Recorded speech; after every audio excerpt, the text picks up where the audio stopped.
Webisode 4 in our 12-show series for the TTS SF project car build-up for Fortitude.com. In our last webisode, we set the TTS up with AEM methanol injection kit.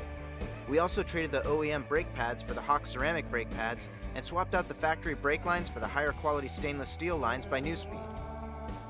The little lady and I have been planning a trip to stay with our friends out in the Palm Springs area before the intense heat of summer set in. I knew we'd be staying at a pretty nice place with safe parking for the car. Additionally, I had heard that there are some pretty killer driving roads out there in the Coachella Valley, so when the decision for whose car we were going to take came up for discussion, I dunked it and offered to bring the TTS. It turned out to be a good choice. Since I live in the San Francisco area, we'd have to go through Los Angeles on the way out to the desert in Palm Springs.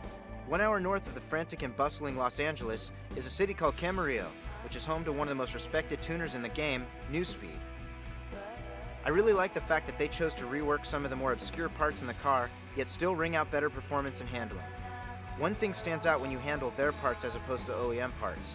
The quality genuinely feels higher in the Neuspeed engineered pieces.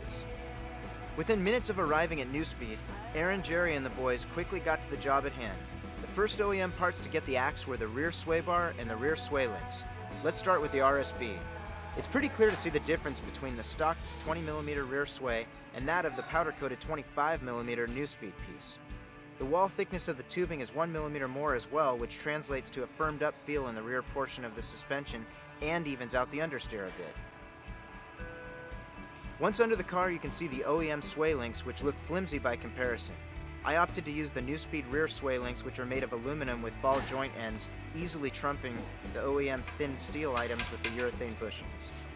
I can't be sure if it was the rear sway bar or the sway links or both, but this car is planted now in high-speed turns, which makes ripping around in this car that much more fun. The next piece that needed to be kicked out of the deal was the turbo discharge pipe. The Neuspeed TDP has a higher flow and is less restricted due to the smoothed out kink on the stock part. This piece has a larger adapter flange and a noticeably smoother inner surface, which greatly improves airflow.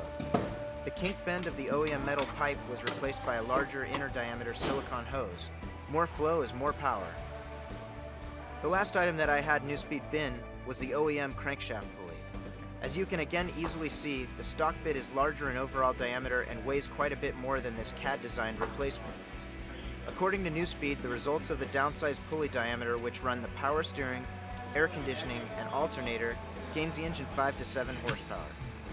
The theory is that there is a parasitic drag on the engine using the larger OEM pulley, and slimming down the overall diameter and shortening the belt frees up some of this energy needed to run the aforementioned systems. That energy is now free to be used by the engine as horsepower. Tune into the next webisode airing here on Fortitude in 2 weeks, where we'll visit Streetwork for a Stage 1 flash and tackle the subject of coilovers on this Magrite-equipped TTS.